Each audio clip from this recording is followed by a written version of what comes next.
দীর্ঘ প্রতীক্ষার পর অবশেষে বাংলার আকাশে বর্ষার আনুষ্ঠানিক প্রবেশ। গত কয়েক সপ্তাহ ধরে যে গরমে কার্যত হাঁসফাঁস করছিল রাজ্যবাসী, যে তাপপ্রবাহে দুপুর মানেই হয়ে উঠেছিল দুঃস্বপ্ন, সেই পরিস্থিতি থেকে আপাতত কিছুটা মুক্তি মিলেছে। কিন্তু বর্ষা এসেছে মানেই যে শুধুই স্বস্তি, এমনটা ভাবার কোনো কারণ নেই। কারণ বর্ষার সঙ্গে এবার বাংলার দরজায় কড়া নাড়ছে দুর্যোগও।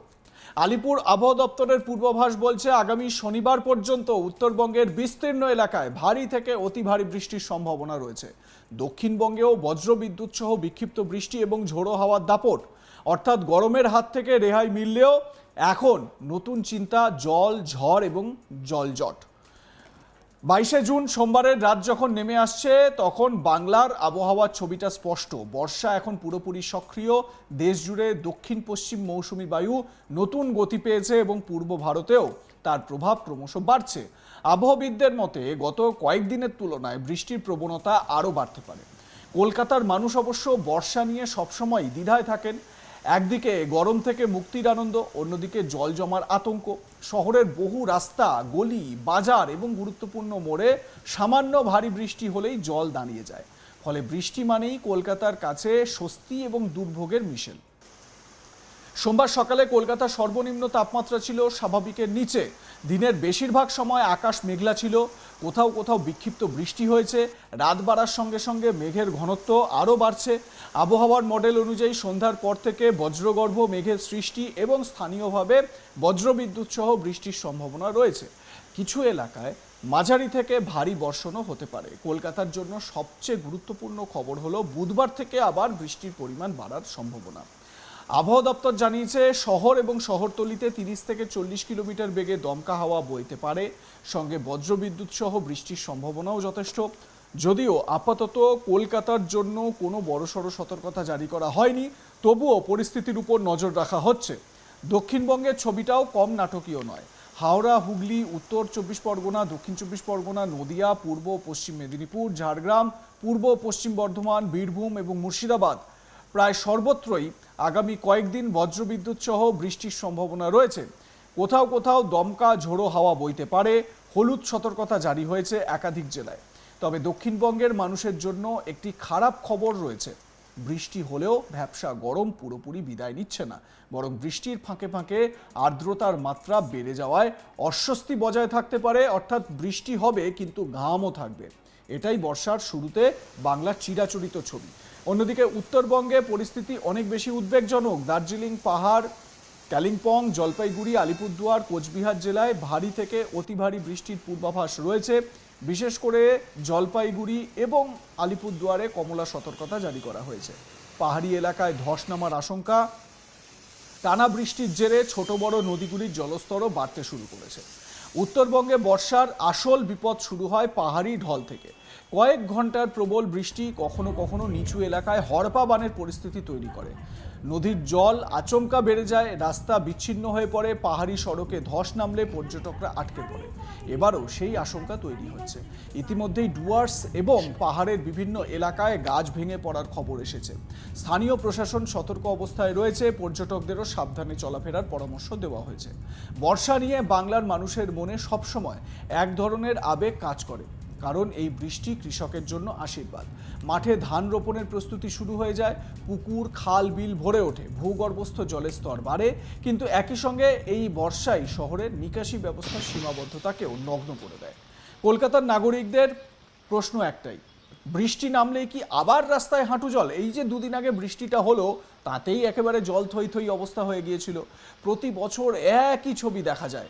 একটু বেশি বৃষ্টি হলেই শহরের একাধিক গুরুত্বপূর্ণ এলাকা জলমগ্ন হয়ে পড়ে। অফিস যাত্রীদের দুর্ভোগ বাড়ে, যানজট তৈরি হয়, বাস, ট্যাক্সি, অটো চলাচল ব্যাহত হয়।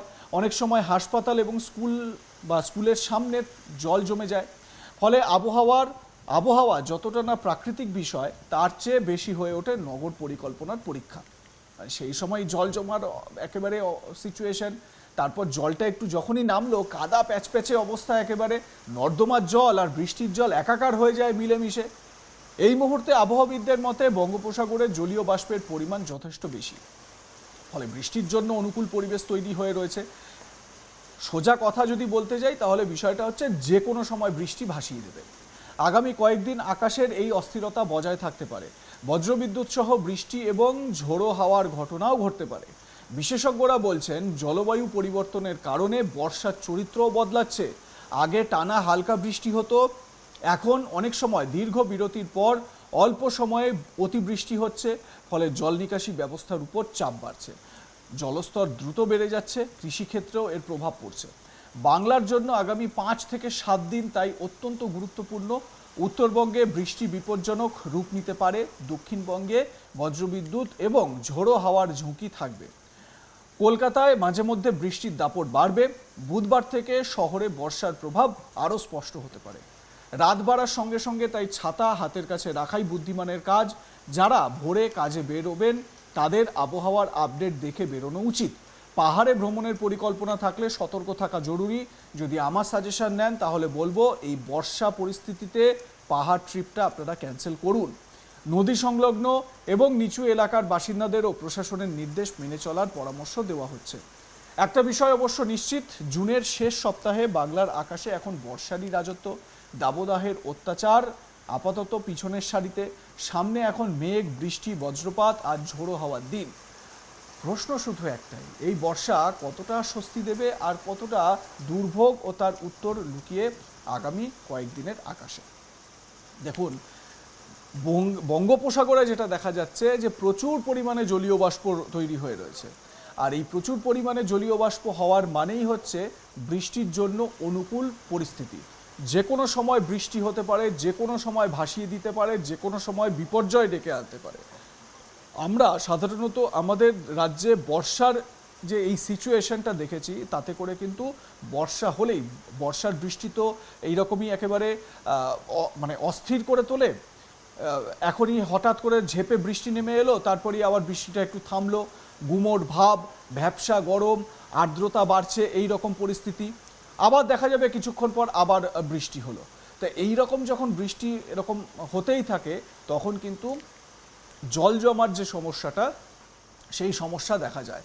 এবং এই জল জমার সমস্যার থেকে আরও একটা বিষয় আপনাদেরকে বলে রাখি, যে জলবাহিত যে রোগ, সেই জলবাহিত রোগের থেকেও কিন্তু সাবধানতা অবলম্বন করা জরুরি। এবারে এই বর্ষা নিয়ে যখন আলোচনা করছি তখন কৃষিকাজের কথাটাও বলাটা দরকার। বাংলার মানুষের মনে সবসময় একটা আবেগ থাকেই বর্ষা নিয়ে, এবং এই বর্ষা এলেই রোম্যান্টিসিজম একেবারে ফুটে ফুটে বেরোয়। যাই হোক, সে কথা আলাদা। কিন্তু এই বৃষ্টি কৃষকের জন্য আশীর্বাদ। মাঠে ধান রোপণের প্রস্তুতি শুরু হয়ে যায়, পুকুর খাল বিল ভরে ওঠে, ভূগর্ভস্থ জলের স্তর বাড়ে। কিন্তু একই সঙ্গে এই বর্ষা শহরের নিকাশি ব্যবস্থার সীমাবদ্ধতাকেও নগ্ন করে দেয়। লাইক, কমেন্ট, শেয়ার করে আপনাদের মতামত জানান। দেখতে থাকুন আজ তাক বাংলা। সাবস্ক্রাইব করুন আমাদের ইউটিউব চ্যানেলটি।